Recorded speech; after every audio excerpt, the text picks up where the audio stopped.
que para que usted llegue a la conclusión de que una experiencia, un episodio de su vida o una historia es buena o mala, usted primero tiene que conocer, a ver si lo repito, la historia completa. ¿A ver?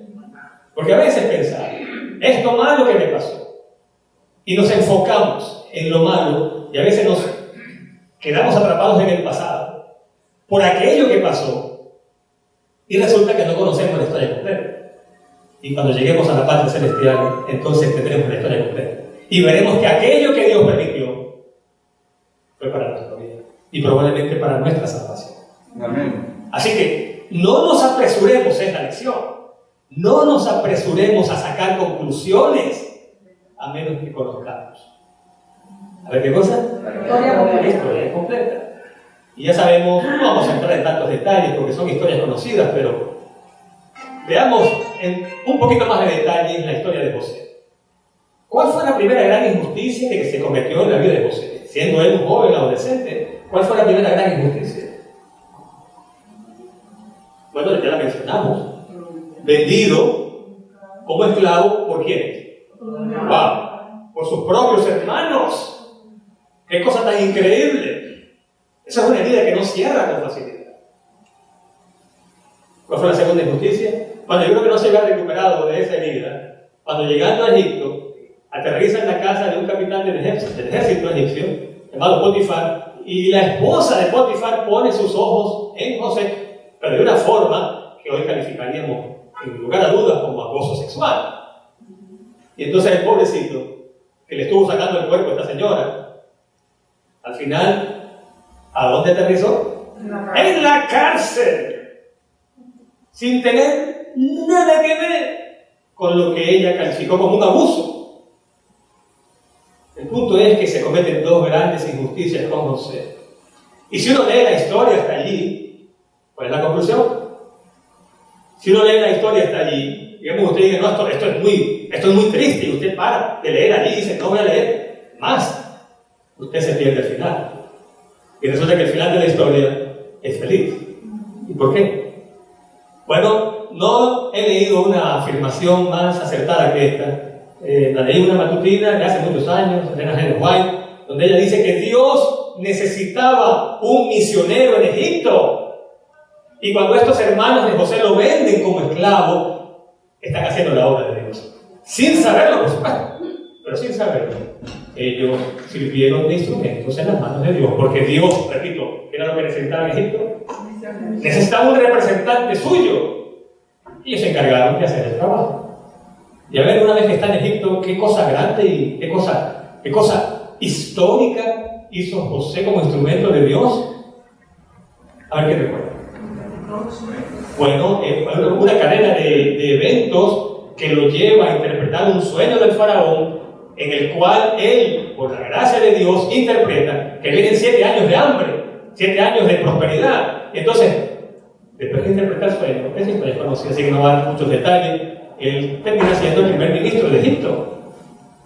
Y para acortar la historia, de no haber sido así, a ver, ¿cuál habría sido el final de la familia de José? ¿Cuál habría sido el final? Se habrían muerto de hambre. El país entero. Es que desde otros lugares venían a Egipto a comprar grano. Y lo que entra como una familia en Egipto sale, ¿cuántos eran? ¿Cuántos salieron? Centenares de miles. Así que, gracias a lo que parecía algo muy malo, Dios salvó un pueblo. Su pueblo. Y la historia tuvo un final, pero muy feliz. Amén. Un autor que mencioné hace tiempo acá, que se llama William Stout, lo explica de una forma genial. Y escuche usted estas palabras. Y después con tiempo en casa las va a digerir, porque no es fácil entender esto que voy a decir. Bueno, lo que dijo William Stout, un doctor. Por lo general, Dios no elimina las maldiciones de esta vida. En cambio, las redime.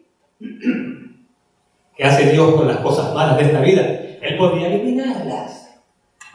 Solo con desearlo. La Biblia lo presenta a Él como el Dios que dice y es hecho, que manda y existe. Tiene ese poder. Pero Dios generalmente no elimina la maldición. Hace algo sobrenatural. La redime. Y de lo malo, de alguna manera que solo Él puede, saca algo bueno. Bueno, lo estamos contando en la historia de José. Pero vean en la Biblia la cantidad de historias que hay. Y de hecho, hay una historia, la historia de la redención se le llama, que empezó muy bien. ¿Sí o no? Empezó muy bien, pero entró el pecado y la gente se pregunta, pero ¿no pudo Dios haber eliminado el pecado desde el principio? Porque comenzó curiosamente en el cielo con un ser, el mayor de los ángeles, Lucifer, el lucero de la mañana. ¿Por qué no lo eliminó de inmediato? Bueno, esa maldición se traslada a la tierra y ya conocemos toda la historia de lo que estamos sufriendo. Miles y miles de años de sufrimiento. Y la gente dice, ¿de qué nos ha servido todo esto? Bueno, eso es lo que dije al principio. No nos apresuremos a sacar conclusiones a menos que conozcamos el final de la historia. Y resulta que después de la entrada del pecado, digamos que esa es la fase. Bueno, primera fase de la historia de este mundo. Esto pensaba decirlo al final, pero en este momento está. 3 etapas, grandes etapas en la historia de este mundo. La primera, la creación. Todo era bueno en gran manera. Todo era bueno en gran manera. Esa es la primera fase. Entra la segunda fase, que es cuando el pecado hace acto de aparición, y entonces todo lo que era bueno en gran manera se estropea. Entra la muerte, el dolor y todo lo que conocemos, el odio, el rencor, la envidia. ¿Y para ustedes contar? Bueno, el coronavirus, etcétera, etcétera. Si nos quedáramos aquí, diríamos, bueno, ¿para qué creó Dios esto si al final iba a terminar así? Tenemos que conocer el final de la historia para poder juzgar si la experiencia ha sido tan mala o al final será para bien. Y la tercera etapa es la etapa de la restauración, cuando Dios nos devolverá todo lo que hemos perdido por causa del pecado. De esas 3 etapas, ¿en cuál estamos? Estamos en la segunda. Como cuando usted entra a un centro comercial y aparece a la entrada una X que dice, usted está aquí, estamos aquí, en la segunda etapa. Pero no nos apresuremos a sacar conclusiones. ¿Por qué sufre la gente buena? ¿Por qué? ¿Y por qué me pasa esto a mí? Un momentito. No tenemos la historia. Pero eran 3 ejemplos, y el segundo ya lo mencioné, ahora el tercero. Historia completa en el caso de los 2 discípulos que van camino de Emaús. ¿Cómo termina esa historia? Bueno, ellos van de camino de Emaús, a unos 11 kilómetros de Jerusalén, y van tristes. Y de repente aparece un extraño en el camino, que resultó ser ¿quién? Nada menos que el crucificado el día viernes, el 6º día de la semana, ha resucitado, pero ellos no lo saben. Y hablando con Jesús resucitado, dicen, teníamos la esperanza, ¿de qué cosa? De que Él fuera quien redimiese a Israel. Bueno, y lo que comenzó muy mal, ¿cómo terminó? Termina muy bien, porque Él les relata y les repasa las profecías que indicaban que el Mesías debía morir. Ellos debían haberlo sabido, y Él mismo les advirtió que no esperaran un Mesías como lo esperaba el pueblo judío, a un estilo guerrero, tipo David, reencarnado o algo así, o resucitado. Él les advirtió y ellos no entendieron. Y ahora Él les abre el entendimiento para que entiendan las Escrituras en el sentido de que el Mesías debía aparecer primero, ser crucificado, y luego ¿qué? Resucitar. Ya ahora está allí delante de ellos, al lado de ellos. Y cuando llegan entonces a Emaús, a la casa de uno de ellos, 2, ocurre algo tan, a mí sí me gusta esta parte. Y cada vez que leo el relato, aunque lo he leído tantas veces, me gusta porque dice el relato que el Señor resucitado simula como que Él va a seguir de lado. Como que Jesús no entre en tu casa a menos que tú lo invites. Es como Él quiere entrar en tu hogar, en tu corazón. Pero si tú no haces nada al respecto, Él con mucho dolor va a seguir entrando, aunque Él quiera entrar. Y aquí que, no sé de cuál de los dos fue la idea, pero ellos dicen, quédate con nosotros. Ya el día ha caído. Ven, quédate con nosotros. ¿Y qué hace Jesús? No se hace arrogante, porque Él quería entrar. Y allí se manifiesta como el Salvador, no solamente crucificado, resulta que ellos vieron en sus manos la señal de los clavos, y cuando Él ora, identifican, no hay nadie que ore como Él, y reconocen a Jesús. Él, no solamente el crucificado, sino además el resucitado. Así que lo que comenzó muy mal, con la crucifixión, ¿cómo terminó? Terminó muy bien, pero hay que leer la historia completa. Entonces, las palabras son de Max Lucado, un autor muy conocido, y en su libro, en el ojo de la tormenta, él escribe: no debemos juzgar las tormentas. De paso, si estás siendo golpeado por una tormenta ahora mismo, parece que el mundo entero está siendo golpeado, pero hay unos que están siendo especialmente golpeados. Para ti son estas palabras.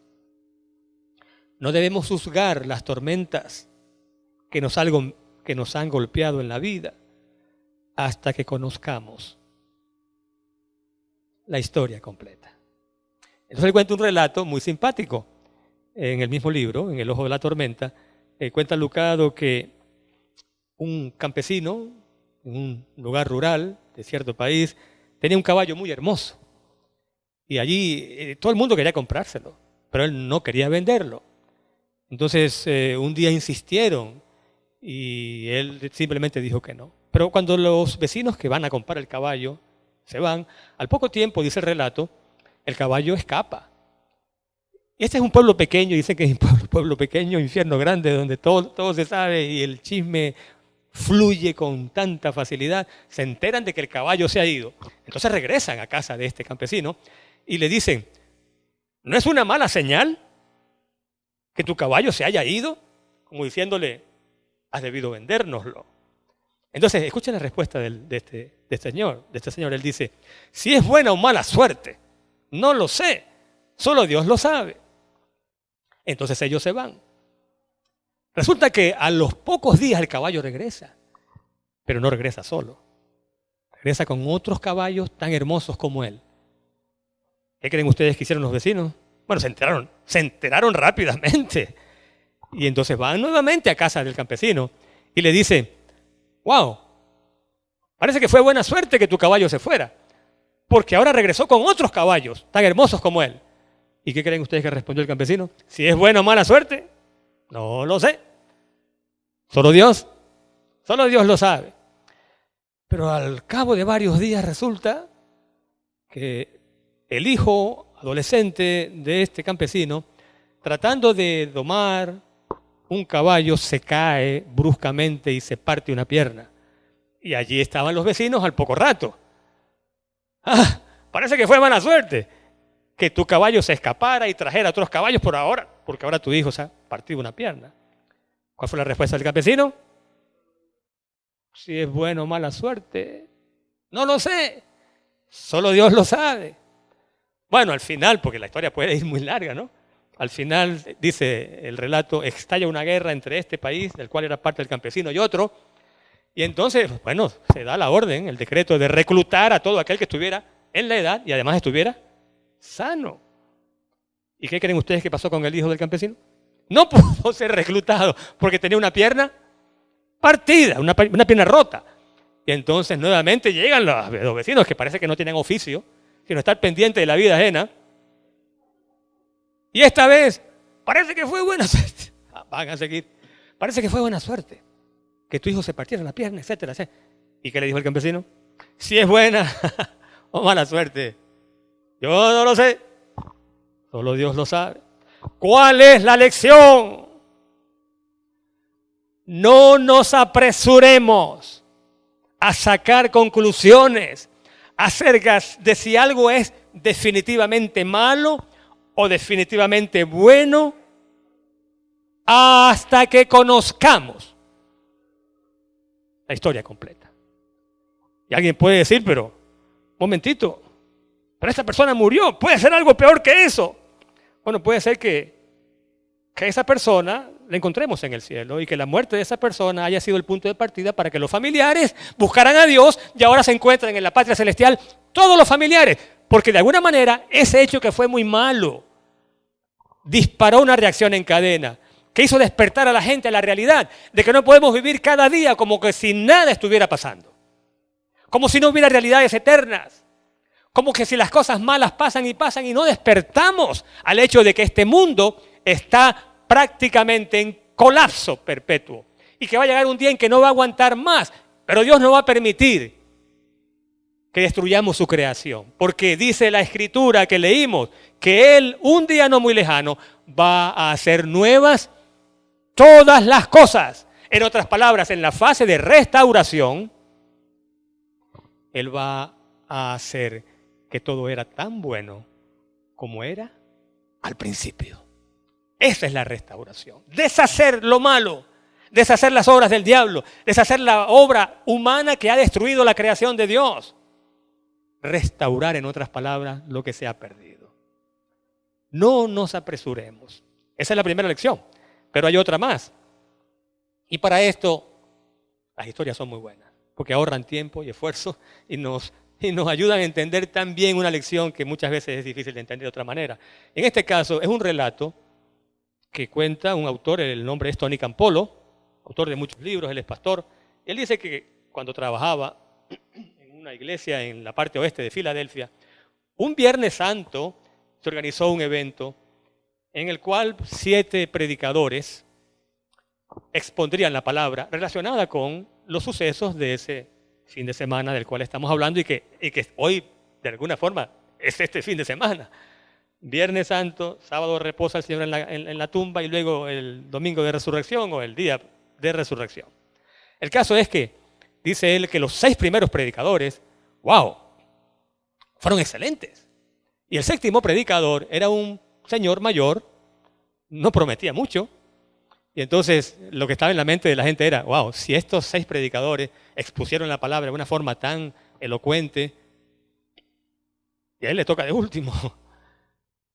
Entonces dice Campolo que este señor se ha colocado de pie y de una forma providencial, con una frase prácticamente, puso a toda esa congregación de unas 500 personas de pie y prácticamente los puso en una actitud de adoración y de alabanza para dar a entender que es cuando la historia la conocemos en forma completa que uno puede realmente llegar a conclusiones. Dice él que este señor comenzó muy lentamente, pero después comenzó a decir algo así.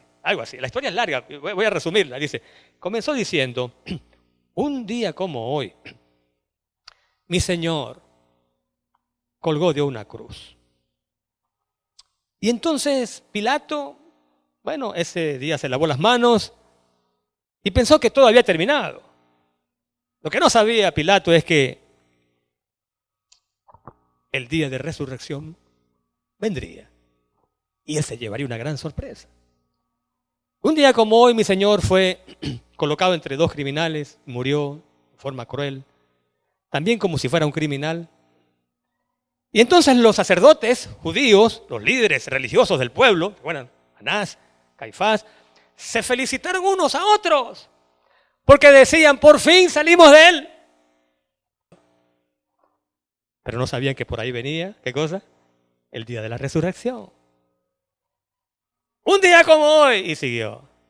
Los soldados romanos se burlaron del Señor, sortearon sus ropas, pensando que todo se había acabado. Lo que no sabían es que por ahí venía, ¿qué cosa? Por ahí venía el día de la resurrección y así siguió. Y esa gente, ¿sabes que en la congregación, por lo menos en Estados Unidos aquí, y también en el Caribe, ¿cómo no? Las congregaciones de afroamericanos, cuando se ponen de pie y empiezan a aplaudir y le dicen al predicador, predicador, sigue, preach on, preach on. Ellos como que se llenan de entusiasmo y en un ambiente como electrificante invadió esa iglesia y preach on, y el hombre seguía. Y un día como hoy, bien, pero no sabían lo que ocurrió el Domingo en la mañana, o primer día de la semana. ¿Y alguien recuerda qué ocurrió? ¿Alguien recuerda? Vamos a la palabra de Dios, porque hay muchas versiones, pero aquí en Mateo 28. De paso, hay un libro que recomiendo, cuya lectura recomiendo, el deseo de toda la gente. Hay un capítulo ahí que se titula La Resurrección. ¡Wow! Allí dice que no solamente había soldados vigilando el sepulcro donde yacía el cuerpo muerto de nuestro Señor, dice que había una hueste de ángeles malignos para asegurarse de que Él no resucitaría. Capítulo 81. Una hueste de ángeles malignos. Pero dice allí que además había una hueste de ángeles poderosos. Ángeles poderosos para asegurarse de que Él se levantaría de la tumba y de que nada impediría que eso ocurriera. Y dice la Escritura, capítulo 28 de Mateo, versículo 2, que de pronto hubo un gran terremoto. ¡Wow! Un terremoto el viernes, ¿se acuerdan? Cuando Él murió, hubo un terremoto. Ahora, primer día de la semana, otro terremoto. Pero esta vez, porque desciende, dice aquí, un ángel del Señor. Bajó del cielo. Quitó la piedra. A lo mejor con un dedo nada más hizo así. Quitó la piedra y se sentó sobre ella. Su aspecto era como un relámpago. Y su vestido blanco como la nieve. Ahora, ¿quiénes eran los que estaban vigilando el sepulcro para que no pasara nada raro? ¿Quiénes eran? Eran soldados, hombres curtidos en la guerra. Como eran romanos, podemos imaginar que sabían lo que era guerra. Hombres que me imagino que no temblaban por cualquier cosa. Pero ven aquí que estos hombres acostumbrados a la lucha, a las experiencias difíciles de la vida, dice, de miedo de él, de ese ángel. ¿Qué pasó con los guardas? ¿Está leyendo en su Biblia? Temblaron y quedaron como muertos. Pero el ángel dijo a las mujeres, no teman ustedes, yo sé que buscan a Jesús, que fue crucificado, pero no está aquí, porque tal como lo había dicho, ha resucitado. Esta es la historia completa. Si tú llegas hasta el Viernes Santo, no has leído la historia completa, entonces puedes llegar a conclusiones falsas, erróneas e incompletas. Una conclusión es, ¿y para qué todo esta pérdida? ¿Por qué todo esto? Un hombre noble, bueno, puro, que muera de esa manera. Esa es la conclusión parcial si no conoces la historia completa. Pero la historia completa dice que tal como fue predicho, Él resucitó, demostrando así que no hay nada tan difícil que Dios no pueda hacer. Que si hemos de ir al descanso antes de que Él venga, tú y yo también seremos resucitados por el mismo poder que lo resucitó a Él. Esa es la historia completa. Y tenemos que conocerla para no llegar a falsas conclusiones. La historia completa dice, y ya voy terminando, en primer lugar, que el peor día de la historia, ese viernes, resultó ser el mejor día de la historia. Porque el Hijo de Dios, es verdad, murió y sufrió, pero esa muerte es hoy la única esperanza que tenemos de salvación y de vida eterna. Entonces, por muy malo que eso haya sido, al final terminó siendo bueno. ¿Y saben por qué?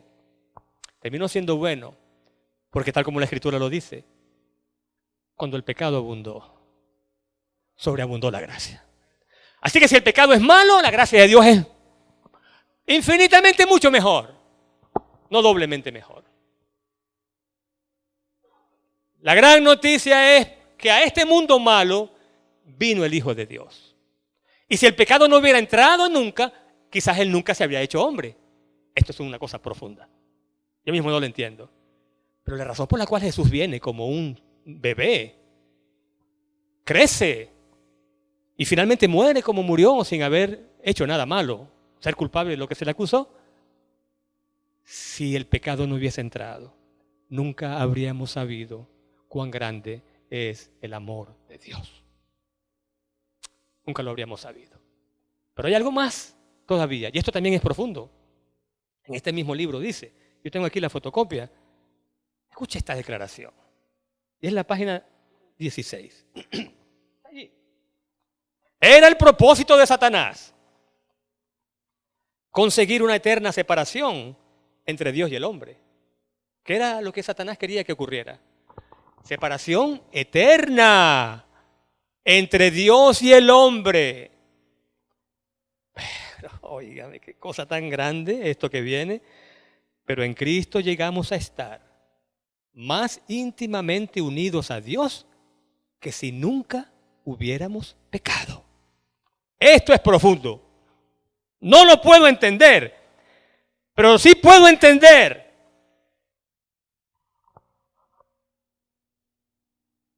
que si no hubiéramos pecado, Cristo no habría venido como hombre. Y lo que sigue lo voy a leer porque es continuación. Al tomar nuestra naturaleza, el Salvador se vinculó con la humanidad por un vínculo que nunca se ha de romper. ¡Wow! ¡Oh, Dios! ¡Wow! A través de las edades eternas queda ligado con nosotros. Cristo nos pertenece. Un niño nos es nacido. Un hijo nos es dado. Nos, ¿qué dice nos? A ver, ¿qué significa ese nos? No significa que Cristo es nuestro. Es un representante. Él es, además de Dios, Él es humano. Nunca perderá su naturaleza humana. Por las edades eternas seguirá siendo la cabeza de la humanidad. Y pensar que esto fue posible. ¡Wow! Porque el pecado entró. Y entonces lo que comenzó muy mal, terminará muy bien. Así que mantente firme, ¿ok? No desmayes. No desistas. No digas como muchos, ¿dónde está Dios? Si hubiera un Dios, no pasarían estas cosas. No hables sin saber cuál es el final de la historia. Y el final de la historia es un final feliz. Y el final de tu historia será un final feliz. Porque tu historia va a terminar como la mía, primeramente Dios. Allá cerca del trono. Las palabras que leímos en la lectura bíblica de Apocalipsis. Y hay una gran voz del cielo que decía, el santuario de Dios estará con los hombres y Él habitará con ellos y ellos serán su pueblo. Óigame, qué cosa. Y Dios mismo estará con ellos y será su Dios. Oh, qué cosa tan buena esta que sigue. Y Dios enjugará toda lágrima de los ojos de ellos. Y no habrá qué cosa. No habrá más muerte, ni llanto, ni clamor, ni dolor, porque las primeras cosas pasaron. Y entonces el que estaba sentado en el trono dijo, yo hago nuevas. Ahí está. ¿Cuántas cosas? Todas las cosas. Y agregó, escribe porque mis palabras son ciertas, fieles y verdaderas. Qué privilegio poder alabar y adorar a un Dios que puede transformar la maldición en bendición y que va a convertir la tristeza en gozo. Porque un poquito más y el que ha de venir vendrá. No desmayemos. Mantengamos firme nuestra vocación y el que ha de venir vendrá. Alabado sea su nombre hoy y por los siglos de los siglos. Amén.